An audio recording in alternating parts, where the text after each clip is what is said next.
दोस्तों, राम मंदिर का केस खत्म हो चुका है।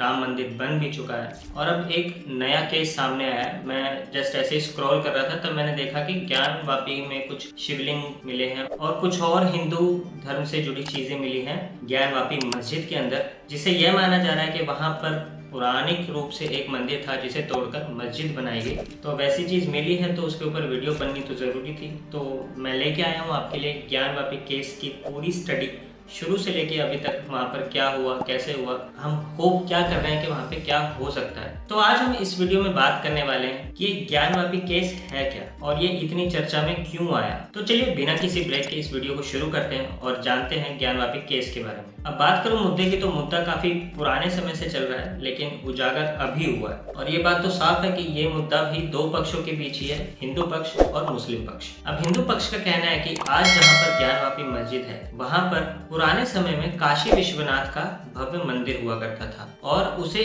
1969 में तोड़कर आधे हिस्से में ज्ञानवापी मस्जिद बना दी गई। और वहीं मुस्लिम पक्ष इन दावों से बिल्कुल नकारता है और कहता है कि ज्ञानवापी मस्जिद यहाँ पर 1000 साल से है। तो चलिए जानते हैं ज्ञानवापी केस का पूरा माजरा है क्या। पहली बात तो ये कि ज्ञानवापी केस आज नहीं 1991 से चल रहा है और ये मामला बिल्कुल हूबहू राम मंदिर की तरह है, जहां हिंदू और मुस्लिम पक्ष एक दूसरे के सामने हैं। काशी विश्वनाथ मंदिर के पुरोहितों ने इस मामले को 1991 में सरकार के सामने लाया था। पंडित सोमनाथ व्यास, सामाजिक कार्यकर्ता हरिहर पांडे और संस्कृत के प्रोफेसर रामरंग शर्मा ने इस मामले को लेकर वाराणसी जिले के अदालत में याचिका दायर की थी। तीनों ने दावा किया था काशी विश्वनाथ मंदिर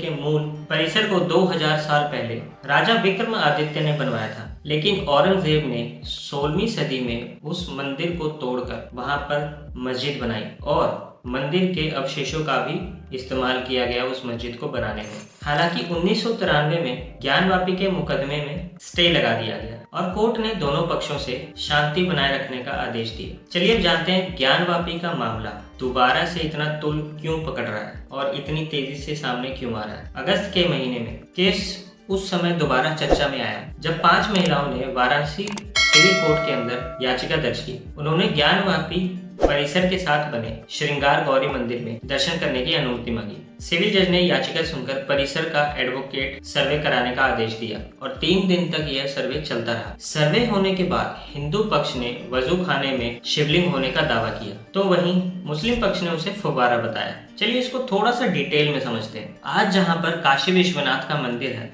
वहीं उसके साथ में ज्ञानवापी मस्जिद भी है और अब मंदिर में जहाँ पर भगवान नंदी की मूर्ति है उनका मुंह सीधा सीधा मस्जिद की तरफ को है जहाँ वजू खाना है। अब वजू खाना क्या होता है? वजू खाना वो जगह होती है जहाँ पर मस्जिद के अंदर माथा टेकने से पहले हाथ और मुंह धोया जाता है। एक तो हो गया भगवान नंदी का मुंह वजू खाने की तरफ है। दूसरा, मस्जिद की दीवारों पर माँ श्रृंगार गौरी की मूर्ति बनी हुई है। अब जब कोर्ट के ऑर्डर पर आर्कियोलॉजिस्ट डिपार्टमेंट ने वजू खाने के अंदर का पानी खाली करना शुरू किया, तो जैसे ही सारा पानी वजू खाने से निकाला गया तो उसके अंदर से आर्कियोलॉजिकल डिपार्टमेंट को शिवलिंग मिला, जिसे मुस्लिम पक्ष फुब्बारा कह रहा था। इसके बाद उन्होंने पूरी खोजबीन की और अच्छी तरीके से सब कुछ चेक किया तो उन्हें कई जगह पर स्वास्तिक निशान भी मिले। इसके बाद पांचों याचिकाकर्ताओं ने कोर्ट के विवादित हिस्सों को छोड़कर बाकी सभी परिसर में एएसआई के जांच की डिमांड की, जिसको हाई कोर्ट ने मंजूरी दे दी। जब एएसआई ने वहां पर पूरा सर्वे किया तो उन्हें पुराने समय के बहुत सारे ऐसे अवशेष मिले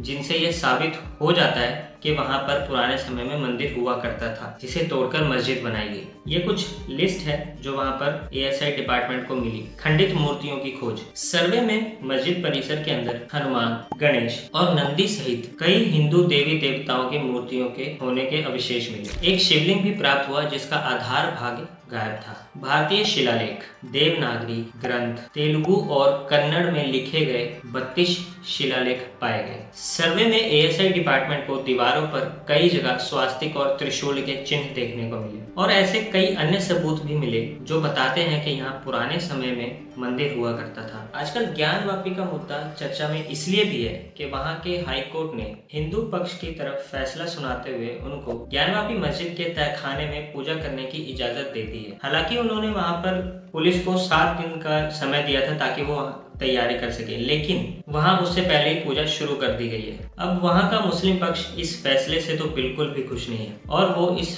बात के लिए सुप्रीम कोर्ट जाने की बात कर रहा है। अब आगे वहां का क्या होगा ये तो मैं नहीं जानता, लेकिन अगर मुस्लिम पक्ष ये कहता है कि वहां पर हजारों साल से मस्जिद ही थी और मंदिर वहां पर कभी था ही नहीं, तो जब वहां का सर्वे किया गया तो शिवलिंग, हनुमान जी की मूर्ति, त्रिशूल के निशान, स्वास्तिक के निशान कैसे मिले? ये फैसला मैं आप लोगों के ऊपर छोड़ता हूँ कि क्या सही है क्या गलत, और आप अगर इस फैसले से खुश हैं तो भी बताइए और अगर आप नाखुश हैं तो भी बताइए। धन्यवाद।